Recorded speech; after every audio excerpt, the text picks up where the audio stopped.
निसंदेह उड़ने के लिए परों की जरूरत होती है, लेकिन पंख ना हो तो उड़ान हौसलों से होती है।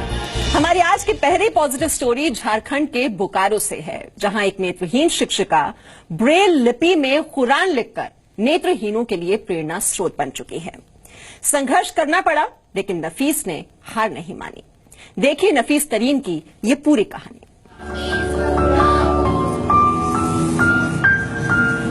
नफीस के लिए दिन और रात, सफेद और काला एक ही है। वो देख नहीं सकती।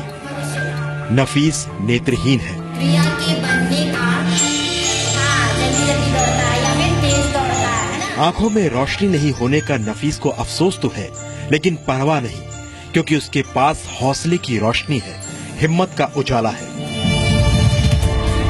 सरकारी स्कूल में बच्चों की टीचर है नफीस। झारखंड के बोकारो में सरकारी स्कूल में हिंदी पढ़ाती है नफीस। कंप्यूटर में नफीस को दक्षता हासिल है। पिछले 4 साल की मेहनत का नतीजा जब सामने आया तो नफीस को जानने पहचानने वाले लोग भी चौंक गए। जो काम अभी हो रहा है उसको वर्तमान काल बोलते हैं और जो हो चुका है उसको भूतकाल। मुल्ला मौलवी आश्चर्यचकित रह गए।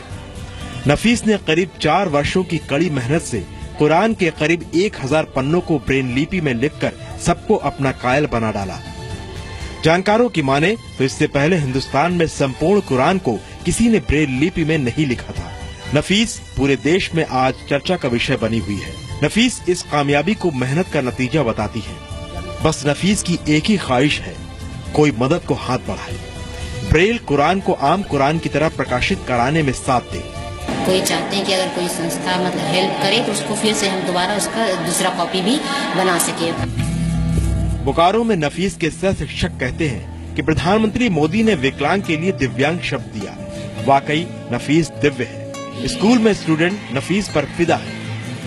इनकी सबसे अच्छी खूबी ये है, इन्हें कभी भी इस बात का दुख नहीं होता है या गम नहीं होता है कि ये नेत्रहीन है। इज वर्ल्ड्स बेस्ट टीचर, और आज तक जिनका नेत्र है उनको भी मैंने इतने अच्छे से पढ़ाते हुए नहीं देखा जितने अच्छे से वो पढ़ाती है। मोहम्मद मुख्तार असलम के 4 बच्चों में इकलौती बेटी है नफीस तरीन। जन्म से ही नेत्रहीन नफीस अब्बा असलम के लिए चिंता से ज्यादा कुछ नहीं थी। इलाज के सभी तरीके नाकाम साबित हुए। नफीस की एक ही जिद थी, मुझे पढ़ना है। असलम ने नफीस को पढ़ने के लिए वाराणसी भेजा। कुरान नहीं पढ़ पाने की नफीस को टीस थी। कुरान को ब्रेल लिपि में लिखने का नफीस ने ठान लिया। नामुमकिन को मुमकिन कर दिखाया। बहुत जद्दोजहद करना पड़ा और जद्दोजहद में बहुत लोगों ने इनकार भी कर दिया, लेकिन एक हाफिज तस्लीम साहब मिले जिन्होंने इस चीज के लिए एक्सेप्ट किया कि हम कुरान शरीफ लिखवा देंगे। नफीस के घर के पास ही मस्जिद के इमाम मोतीउर रहमान कहते हैं, सूरह फातिहा से सूरह अल-नास तक हर आयत नफीस को मुंह जबानी याद होना अचरज की बात है। अल्लाह ताला किसको कौन सी ताकत कब अता करता है कि वो अपनी हिम्मत की बुनियाद पर बहुत आगे तक पहुंच जाता। भारत में पहली बार पूरी कुरान को ब्रेल लिपि में लिखा गया है। वो एक नेत्रहीन लड़की ने लिखा है। इससे पहले जुलाई 2014 में इंदौर की 20 वर्ष की एक लड़की ने कुरान के 10 सूरा यानी अध्याय को अरेबिक ब्रेल में लिखा।